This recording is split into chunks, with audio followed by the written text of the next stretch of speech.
Bonjour, ici Sandrine Pelletier. Bienvenue à votre magazine Sur le plateau. Aujourd'hui à l'émission, on reçoit Mireille Thériault qui nous parle des conditions de travail des infirmières au Nouveau-Brunswick. On parle de la 100e commémoration du Jour du souvenir avec Mélissa Bergeron. On parle aussi avec Marc-Antoine Mailloux qui vient nous parler des conditions de travail des enseignants et à Josiane Lévesque qui vient nous parler des collectes de sang du cégep de Jonquière.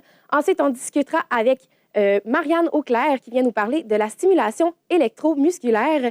Et pour commencer, on va y aller avec Déby Corriveau qui vient nous parler d'un nouveau café à Victoriaville qui vient tout juste d'ouvrir. Bonjour Déby. Allô Sandrine. Donc, qui est Delby Lessard? En fait, Delby Lessard, c'est une jeune femme de 19 ans qui a réussi à ouvrir son propre cybercafé le 3 octobre dernier. En fait, elle est allée au service aux entreprises et a suivi le cours lancement d'entreprise. Ses heures équivalaient à environ 600 heures. Et ça, c'est sans compter les heures qu'elle faisait au cégep. Donc, on peut dire qu'elle a vraiment travaillé fort pour être rendue à avoir son propre café. Et est-ce que le Dibs Café est adapté pour les étudiants et les travailleurs? Oui, en fait, le Dibs Café possède 2 étages. Donc, le deuxième étant un espace plus tranquille, sans musique. Donc, ça permet aux étudiants d'écouter leur propre musique. Et ça permet aussi d'avoir un espace silencieux pour les réunions pour les travailleurs. Et elle s'est aussi dotée de divans, de prises électriques et même de 2 routeurs pour permettre vraiment le confort maximum. Et puis, pourquoi est-ce qu'elle décrit son cybercafé comme étant un lieu de nouveauté? En fait, elle considère son café comme étant un lieu de nouveauté parce que, en fait, elle a plusieurs saveurs différentes de macarons à chaque semaine. Et en plus de ça, elle va bientôt mettre en vente des vanilles françaises, des cappuccinos glacés, des limonades glacées faites maison et même de la crème glacée. Et tout ça dès février 2019. Donc, plusieurs nouveautés à venir. Et pourquoi, en fait, où est-ce qu'on peut retrouver son café? En fait, son café se situe au 320 Notre-Dame-Est à Victoriaville. C'est un endroit choisi puisque près de 40 000 voitures passent par là chaque jour. Donc, c'est pour ça qu'à la première journée où elle a fait son ouverture, elle a pu accueillir 157 clients. Et maintenant, elle est rendue avec une moyenne d'environ 200 clients par jour. Et rapidement, est-ce qu'elle a eu de l'aide pour la création de son logo et pour le nom? Non, en fait, tout ça, elle l'a fait tout seul. Donc, elle a vraiment cherché sur Internet pour son logo. Elle a trouvé ce qu'elle voulait, elle l'a acheté, elle a choisi les couleurs. C'était fait pour le logo. Ce qui concerne son site web, eh bien, tout ça, elle l'a fait tout seul en 2 semaines sans aucune base informatique. C'est vraiment incroyable. Et pour le nom Dibs Café, c'est sa grande sœur qui l'appelait comme ça. Puis elle trouvait que ça la représentait bien, que ça faisait très personnel. Merci beaucoup, Déby.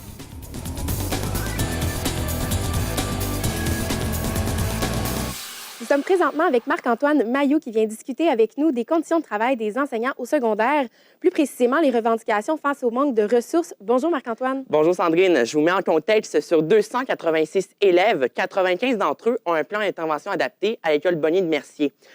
Que ce soit le TDAH, le syndrome G de la Tourette, la dyslexie, la dysphasie, ce sont des éléments auxquels les enseignants doivent faire face tous les jours. Par exemple, Nathalie Circé, enseignante à l'École Bonnier de Mercier, dans sa classe de 34 élèves, 8 d'entre eux ont un plan adapté. Et là, cette enseignante mentionne aussi que le ratio maître-élève n'est pas respecté, car le maximum régi par la loi de l'instruction publique est de 32 élèves en 3e secondaire. Et outre les classes qui sont bondées, le manque de ressources occasionne quoi? Premièrement, la réussite des élèves est en jeu et les enseignants sont de plus en plus épuisés. Selon l'enseignante, c'est la gestion de temps qui est la cause de cet épuisement. Elle mentionne qu'il est impossible de satisfaire aux besoins de tous les élèves dans un même cours. Je la cite, « Dans une de mes classes, j'ai un élève en 3e secondaire qui a une cadence de lecture d'un élève de 4e année. » Et puis, j'imagine que cet élève-là n'est pas laissé à lui-même. Évidemment, non. Pour amener ce jeune vers la réussite, l'enseignante lui offre de son temps, bien qu'elle ne soit pas rémunérée. Elle croit en lui. Elle aimerait avoir l'appui d'un orthopédagogue pour soutenir cet élève en difficulté. Or, cette année, le poste d'orthopédagogue est toujours vacant à l'École Bonnier. Et est-ce que le manque de ressources dans les écoles est lié au décrochage scolaire? Le manque de ressources fait en sorte que les enseignants ont une plus grande charge de travail. Et au Québec, une enseignante sur 4 quitte la profession après seulement 1 année d'expérience dans le métier, selon une recherche faite par Radio-Canada. Merci beaucoup, Marc-Antoine. Merci beaucoup, Sandrine.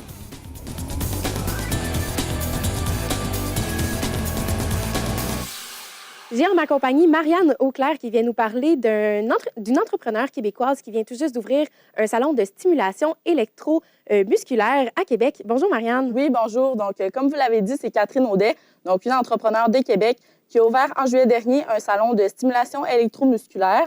Donc, par contre, à la fin du mois d'octobre, elle vient tout juste d'ouvrir une nouvelle division, mais masculine cette fois-ci. Et qu'est-ce que c'est exactement la stimulation électromusculaire? En fait, c'est assez simple. C'est une forme d'électrothérapie où on utilise des impulsions électriques pour déclencher la contraction des muscles. Donc, on vient placer sur le corps des électropades qu'on place en fait sur les muscles des régions qu'on désire travailler.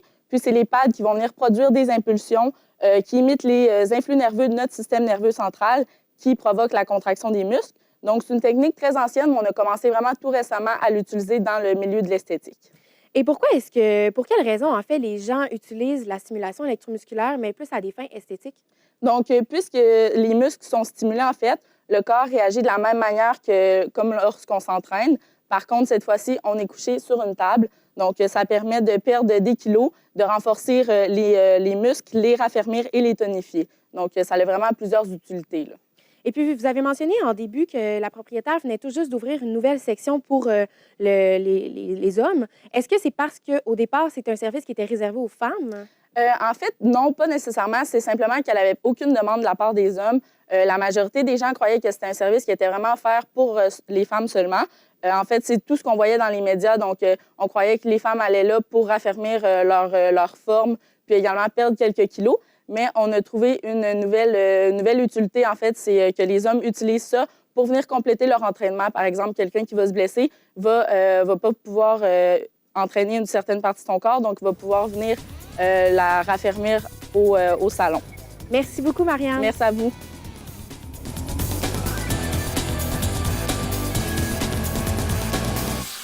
On est présentement avec Josiane Lévesque qui vient nous parler de la prochaine collecte de sang qui va se dérouler au Cégep de Jonquière. Bonjour, Josiane. Bonjour Sandrine. Donc, quand est-ce que ça aura lieu? La collecte aura lieu toute la journée du 20 février 2019 à la salle polyvalente du Cégep de Jonquière. Et puis, quel est l'objectif de cette collecte-là? En fait, Emma Québec, l'organisme qui organise l'événement, compte sur cette collecte ainsi que sur celle dans les différents établissements collégiaux pour former la relève du don de sang. Et puis, d'où vient la nécessité de trouver des nouveaux donneurs? Cela vient du fait que plusieurs personnes sont passées du don de sang au don de plasma. En effet, la demande est grandissante pour ce type de don. Alors, l'organisme a dû recruter dans ses donneurs de sang pour combler les besoins. Toutefois, les places que ceux-ci ont laissées sont restées vacantes. Il faut alors leur trouver des remplaçants et les jeunes semblent être la meilleure solution. De là, l'importance et la nécessité de les recruter. Et puis, pouvez-vous nous expliquer pourquoi les collectes de sang se déroulent dans les cégeps, en fait? En allant les cégeps, Emma Québec souhaite faciliter l'accès aux dons pour les étudiants et s'assurer également qu'ils vivent une belle première expérience pour qu'ils soient tentés de redonner dans le futur. Et également, une fois le premier contact établi, l'organisme peut les suivre afin de les solliciter à rejoindre la banque de dons récurrents. Et puis, comment est-ce que les étudiants peuvent faire un don quand Emma Québec va venir au cégep? En fait, avant tout, il faut être admissible. Donc, tous les critères pour tous les types de dons sont disponibles sur le site Internet d'Emma Québec. Par la suite, le 20 février prochain, il faut bien avoir mangé et bien s'hydrater avant de se présenter à la salle polyvalente. Par la suite, une fois qu'ils seront prêts, il suffit de prévoir 40 à 60 minutes de leur journée pour effectuer leur don. Et puis, si les gens ne sont pas disponibles durant cette journée-là, quand et où ils peuvent faire un don? C'est une très bonne question. Pour ce qui est des collectes mobiles, les différentes dates et lieux sont disponibles sur leur site.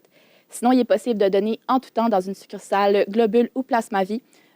Pendant les heures d'ouverture, il suffit de se présenter. Aucun rendez-vous n'est nécessaire. Merci beaucoup, Josiane. Ça m'a fait plaisir.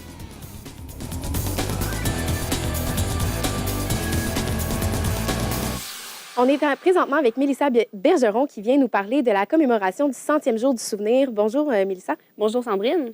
Donc, comment est-ce que le 100e jour du souvenir sera-t-il souligné dans la région? Oui, donc pour l'occasion, la Légion canadienne invite la population du Saguenay à la cathédrale Saint-François-Xavier de Chicoutimi. Donc, c'est dans le cadre de l'activité des cloches de la paix. En fait, en quoi ça consiste? C'est qu'on va faire sonner les cloches en fait, du clocher 100 fois à intervalle de 5 secondes. Donc, chaque coup de cloche représente une année qui s'est écoulée depuis la signature de l'armistice qui a mis fin à la Première Guerre mondiale. Donc, après le dernier coup de cloche, quelques mots vont être dits en la mémoire de nos soldats qui se sont sacrifiés à cette guerre et on va ensuite inviter les gens sur place à aller déposer leurs coquelicots sur les couronnes qui vont être situées à l'intérieur en guise de remerciement. Et qu'est-ce que les cloches symbolisent? Oui, donc ils ont vraiment une symbolique importante parce que à cette époque-là, il n'y avait évidemment pas Internet. Donc, ce qui a vraiment marqué la mémoire des gens, c'est qu'à la signature de l'armistice, tous les clochers d'églises en Europe se sont mis à sonner en même temps pour propager la bonne nouvelle. Donc, c'est en faisant sonner les cloches aujourd'hui, en fait le 11 novembre, qu'on va pouvoir en fait reproduire ce moment plus actuellement. Et qu'est-ce que le jour du souvenir représente? Oui, donc le jour du souvenir, c'est une journée pour se rappeler des soldats qui se sont sacrifiés lors de la Première Guerre. Mais par contre, on oublie aussi souvent qu'il y a des militaires qu'encore récemment, en 2011, il y avait des militaires canadiens qui étaient déployés en Afghanistan. Donc, il faut aussi servir de cette journée-là pour se souvenir des générations de militaires qui ont suivi à la Première Guerre mondiale. Donc, ça donne un petit peu plus un aspect actuel à cette journée-là. Et à quel moment est-ce que les habitants du Saguenay vont-ils pouvoir se présenter à l'activité? Oui, donc la cathédrale qui est située sur la rue Racine-Est va ouvrir ses portes dès 15 heures pour, en fait, tous les militaires, qu'ils soient actifs ou à la retraite, ainsi qu'à la population du Saguenay et des alentours. Les clochers vont seulement commencer à sonner au coucher du soleil. Merci beaucoup.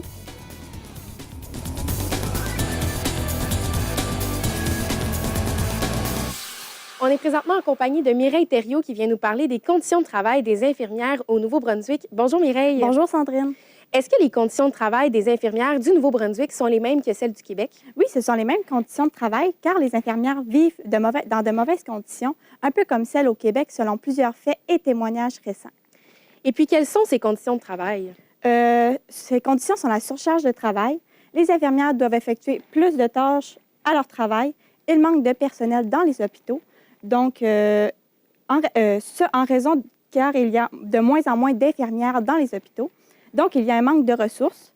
Elles sont épuisées après leur journée de travail et elles ressentent du stress. Et pourquoi est-ce que les infirmières sont surchargées de travail?